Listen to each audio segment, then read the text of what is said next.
Hi everyone, I'm Robin from Gardening with Mama Bird. Have you thought about starting seeds indoors before the growing season but struggled with where to put it? I've been there. Today I will share with you my small space seed growing closet and the success I've had with it so far. But before I go into the seed closet and show you how things are doing, I will show you how I planted up the 6 trays of snapdragons. This year I did a 50-50 blend of potting soil and seed starting soil. After mixing the soil, I added enough water so that the soil would form somewhat of a ball.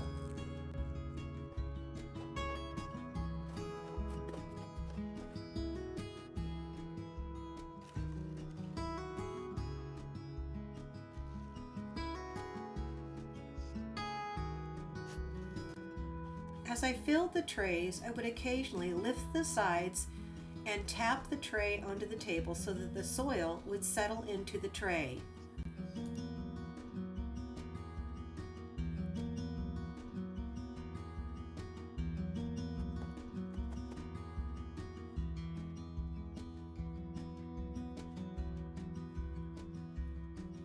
Then I used a garden marker to label the plant tags and place a date on them as I planted up each tray.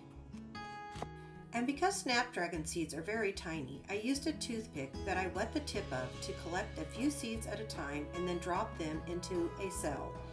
I will admit using a toothpick was a bit tedious, and I eventually switched to using my fingers to pinch a few seeds at a time to drop into the seed cells. I added vermiculite to protect the seedlings against dampening off and other fungal diseases. I planted 9 varieties of snapdragons in a total of 6 trays. 4 of the trays had 72 cells and 2 trays were just an open tray. The seeds I planted fall within the groups 3 through 4.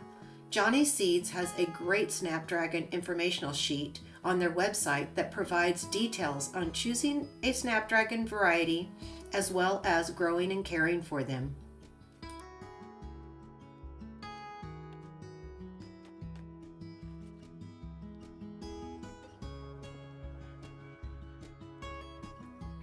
After all of the trays were planted and labeled, I moved them into my newly revamped growing closet inside the house.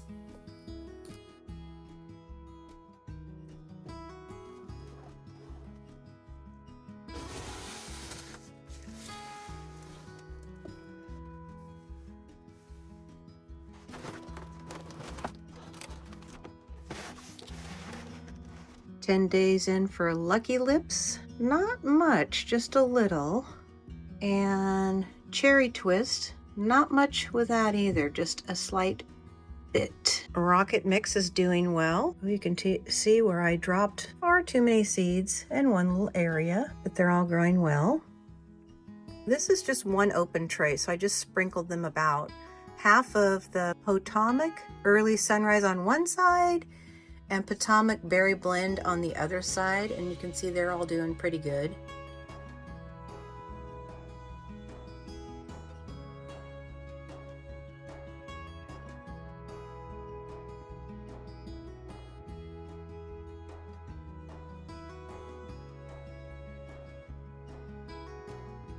Okay, so now it's time to show you how they're doing in the growing closet.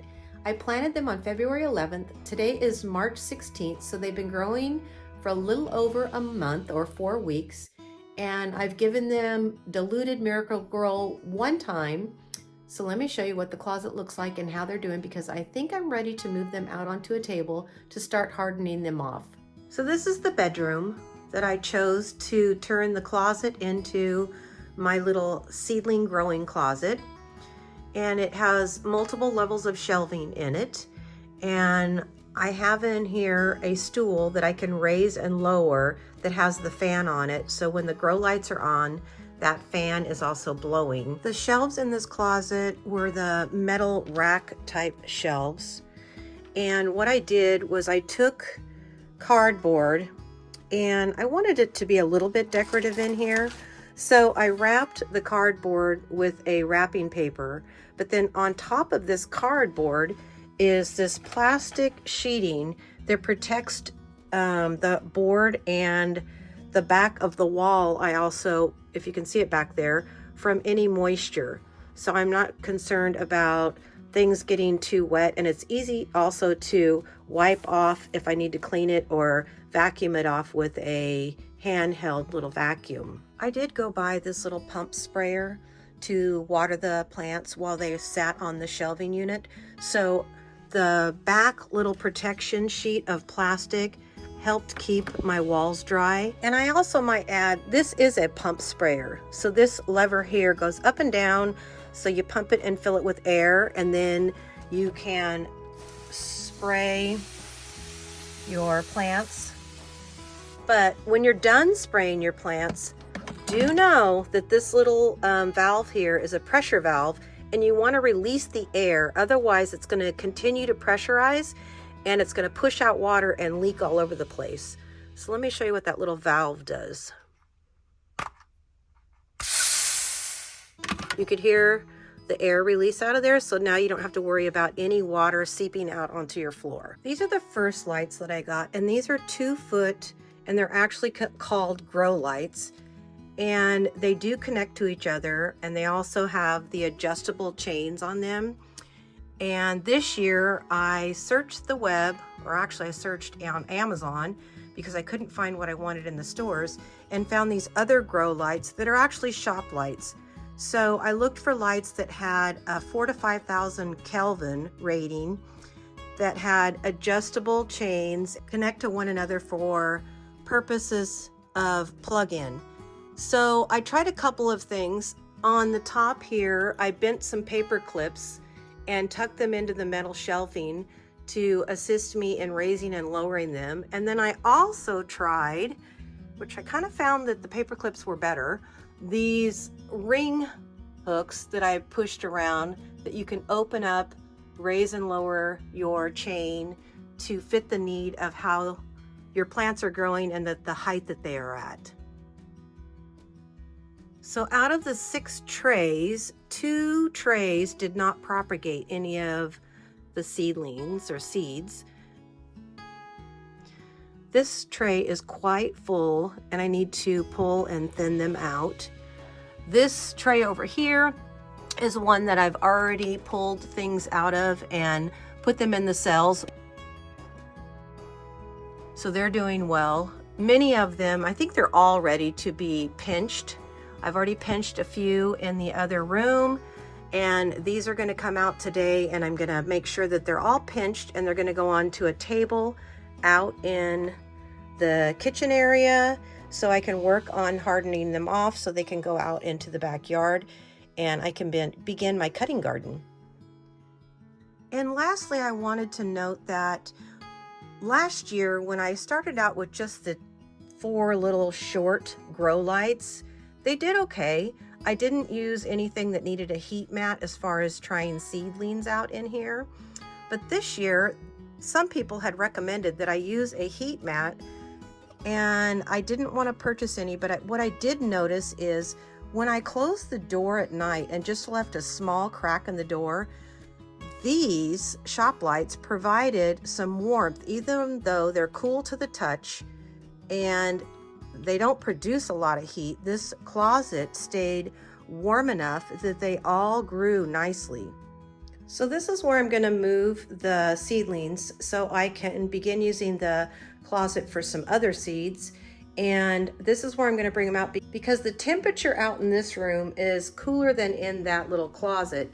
I've already gone through this tray and pinched back the seedlings to the second leaf set so that hopefully they will branch out and provide me a lot more snapdragons when I go out to cut them. I haven't pinched these back yet, so I'm going to show you what I'm going to look at as I choose where to pinch them or cut them back.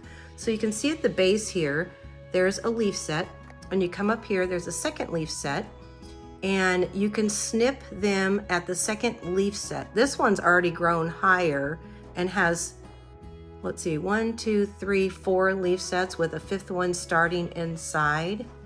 So I'm going to go through and I'm going to snip them at the second leaf set, and that way they're all going to provide more branches Let me get these 4 6-packs pinched back, and then I'll place them over on the table.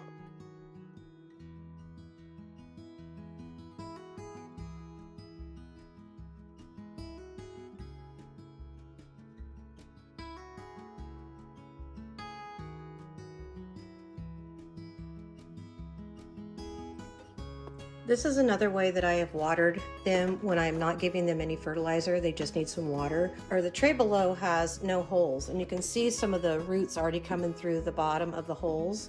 So I bring it over to the kitchen sink and I turn on the faucet and I go ahead and fill up the tray with water so that they can drink through the bottom. I do this intermittently until I'm ready to give them a little diluted fertilizer of the Miracle-Gro.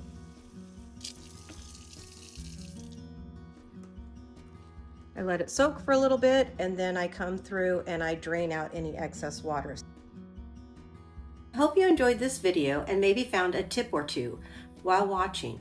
I know I have more seedlings than I have space for, but I'm excited to plant as many as possible during my spring break. Please drop me a comment sharing your seed starting experiences. Thanks for watching.